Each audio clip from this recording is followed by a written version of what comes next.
طيب الله مساءكم أينما كنتم أيها السادة والسيدات من الفضائية التي نحييكم ونقدم لحضراتكم نشرة أخبار هذا المساء. أستلم معكم أنا عبد الله محمد علي بالعناوين.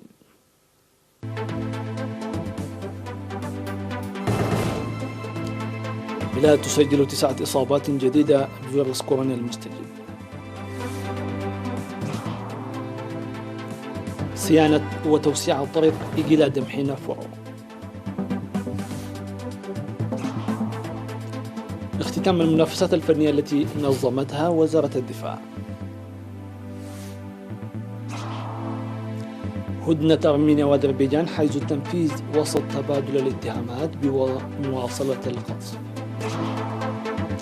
كوريا الشمالية تكشف صاروخا جديدا عابرا للقارات. وتحرك عسكري ياباني في بحر الصين وترقب لرد بكين. أهلا بكم إلى التفاصيل. إعلان وزارة الصحة: أظهرت الفحوصات التي أجريت اليوم 10 من أكتوبر في مراكز العزل بالإقليم الجنوبي إصابة 9 مواطنين بفيروس كورونا المستجد، وكان 5 من بين المصابين في مركز العزل بسنعفة و4 في مركز العزل بصرونا.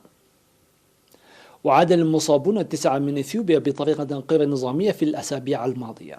في غضون ذلك شفي 8 مصابون بمرض فيروس كورونا بعد تلقيهم الرعاية الطبية في مستشفيات الإقليم الجنوبي. وبهذا بلغ عدد الإصابات بفيروس كورونا في البلاد حتى الآن 414 إصابة، شفي منهم 372، ولا يزال 42 مصابا يتلقون الرعاية الصحية في المستشفيات. وزارة الصحة أسمر 10 من أكتوبر 2020. تجري أعمال صيانة وتوسعة مدعومة بالآليات الثقيلة على طريق إلى دمحين فرع. وأوضح منسق العمل في مشروع الدهل رقم 4 السيد فتوزر أن 95% من العمل الأصعب في المنحدرات والجبال قد اكتمل في الطريق الترابي، ووصل العمل إلى سهول ويعة. وذكر عن توسعة الطريق بعرض 14 مترا في المنحدرات الجبلية و16 مترا في السهول وبناء مجاري السيول، قائلا أن الهدف الأساسي من عملية بناء الطريق إيجاد حل جذري لمشكلة المواصلات من المنحدرات الشرقية في مديرية الدقيح حتى فرع، معربا عن ثقته لإنجاز العمل في أقصر وقت لتوظيف الآليات الثقيلة والكادر البشري المؤهل. وأوضح مدير مديرية فرع سيد عثمان عرفة أن سكان المديرية لم يكن لهم خيار السفر إلا إلى الدقيح سوى الذهاب عبر أسمرة، ويخلق ذلك الضغوط الاجتماعية والاقتصادية والإدارية، وقد تم جزئيا حل المشكلة. وأكد السكان على أهمية طريق إلى دمحين فرع على حياتهم وتطور المنطقة. في غضون ذلك تجري أعمال صيانة تشمل الطرق في مهميمة ودقيقورة وحشكب وشاكات وعلات عداء ومرسى تخلاي ودبعة والمجاري التحويلية وحفر الآبار في مديرية قرورة. وجرت صيانة الطرق من مهميمة إلى زيرو، من الراق إلى قبر وأت، ومن أدوبح إلى فلكت، وكذلك من عنبربر إلى حشكب وبناء مجرى تحويلي.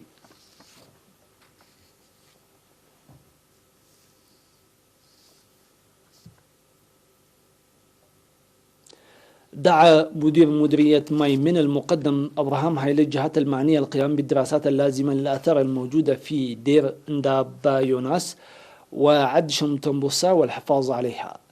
وقال أن المديرية فيها أديرة ذات سنوات طويلة ومواقع تاريخية، ولعدم وجود مبادرات لحمايتها يخيم عليها خطر الانهيار. وذكر عن وجود مختلف الأدوات الأثرية والجثامين الأثرية في دير ندابايوناس الذي يبلغ عمره أكثر من 500 عام، مناشدا القيام بالدراسات والتوثيق لحفظه للأجيال. وأشار المسؤول للقيام السنة الماضية بأنشطة توعوية لحماية الآثار بالتعاون مع قسم الثقافة والرياضة في الإقليم الجنوبي، ويجب اتخاذ إجراءات عملية للحفاظ على الآثار والحد من دمارها. وأوضح مدير قرية شمتنبوسا السيد قرماي أبرهة العثور على آثار شملت قطع الفخاريات والعظام ووجود مؤشرات لمبنى مدفون يحتاج للدراسات. وتبعد مديرية مايمن التي تضم 76 قرية مسافة حوالي 90 كيلومتر إلى الجنوب من مدينة مندفرة.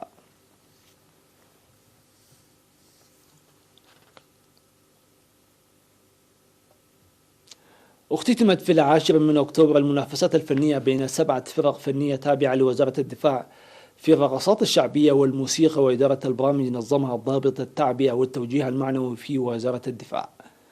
وأوضحت اللجنة التحكيمية للمنافسات الفنية في ختام المسابقات التي حضرها قائد هيئة الأركان العامة لوزارة الدفاع الفريق فيليب أوسوالدو يوهانس ومفوض الثقافة والرياضة السفير زمد تخلة أهمية تمهيد الأرضية لتنظيم سنوي للمنافسة التي جرت من 14 وحتى 8 أكتوبر بين فرق قيادات قوات الدفاع لأهميتها في رفع القدرات المهنية وصقل التمييز.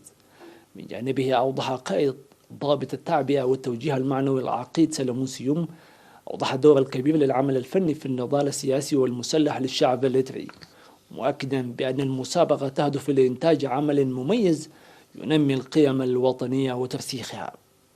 وقدمت في المناسبة الجوائز المالية للفرق الفنية الحائزة على المراكز الثلاثة الأولى والكتاب والتوزيع الموسيقي. وحصلت فرقة بنفر الفنية التي فازت بالمسابقة على جائزة الدراع.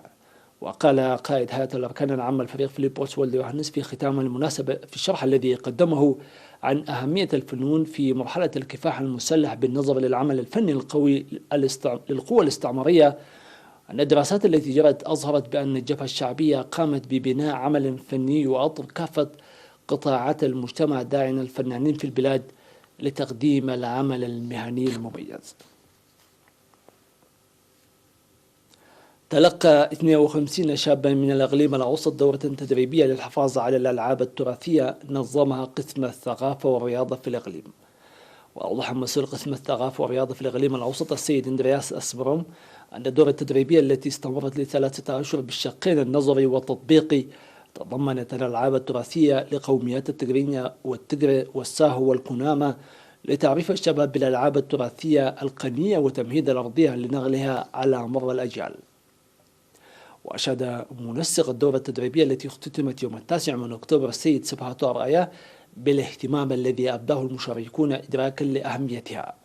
وشدد المشاركون في الدورة التدريبية على أهمية مثل هذه الدورات التدريبية للحفاظ على الألعاب التراثية وتوريثها إلى الأجيال. سيداتي وسادتي، إلى فاصل ثم نوافيكم بالأنباء العالمية.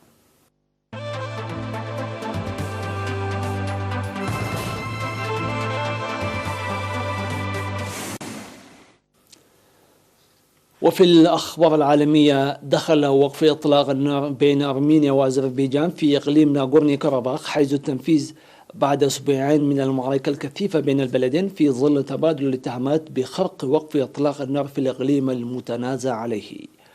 وقبيل وقف إطلاق النار تبادلت أرمينيا وأذربيجان الاتهامات بمواصلة عمليات القصف والمعارك وإطلاق الصواريخ والطائرات المسيرة.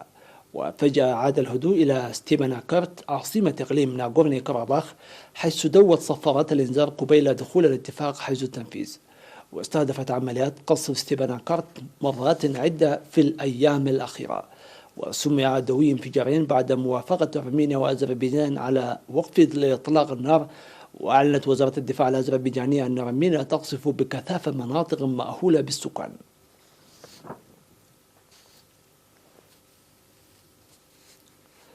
كشفت كوريا الشمالية عن صاروخ باليستي عابر للقارات قال محللون أنه غير مسبوق ولم يظهر من قبل ذلك خلال عرض عسكري في بيونغ يانغ. وبدأ التلفزيون الكوري الشمالي السبت بث مشاهد من عرض عسكري ضخم بعد بضع ساعات من تنظيمه بمناسبة الذكرى 75 لتأسيس حزب العمال. وخلال العرض العسكري أعلن زعيم كوريا الشمالية كيم جونغ أون أن بلاده التي تملك السلاح النووي ستواصل تعزيز جيشها. وأظهر مقطعا مصور معدل عرضه التلفزيون الرسمي صاروخا باليستيا عابرا للقارات على مركبة نقل لها ما لا يقل عن 22 عجلة. وهذه أول مرة تعرض خلالها كوريا الشمالية صواريخ باليستية عابرة للقارات خلال عرض عسكري منذ العام 2018.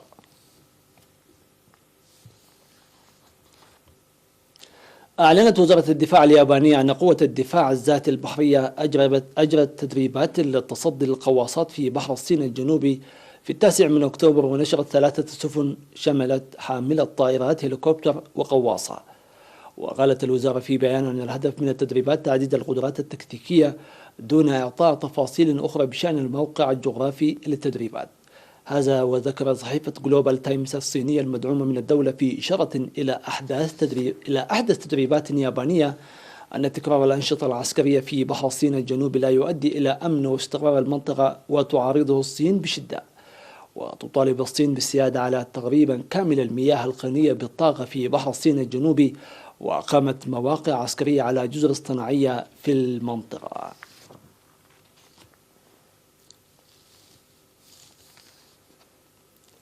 أن يحمل المرء زوجته ويجتاز بها عددا من العقبات تضم حواجزا ترابية ومخاطر مائية، فذلك يعني أنه سيتناول مشروبا مجانيا ويكسب نقودا. ذلك تحديدا ما حدث في بطولة أمريكا الشمالية، حيث حصد الزوجان الفائزان وزن الزوجة من المشروب والبالغ 51 كيلوغراما وخمسة أضعاف وزنها من النقود، أي 570 دولار أمريكي. وأثبت الزوجان من ولاية ديلوير الأمريكية أنهما قادران على اجتياز الصعاب مثل المحترفين، حيث فازا بالمركز الأول في بطولة أمريكا الشمالية لحمل الزوجات للسنة الثانية على التوالي. وفاز جيروم أوليفيا روم بالمسابقة بعد إكمالها المسار المطلوب في 53 ثانية على مسار حواجز فيه حفرة مليئة بالمياه والعديد من جذوع الأشجار ومنحدرات متعددة، متقلما بذلك على 15 من الأزواج الآخرين. بهذا الفوز سيكون الزوجان مؤهلين للمنافسة في بطولة العالم لحمل الزوجة في فنلندا عام 2021.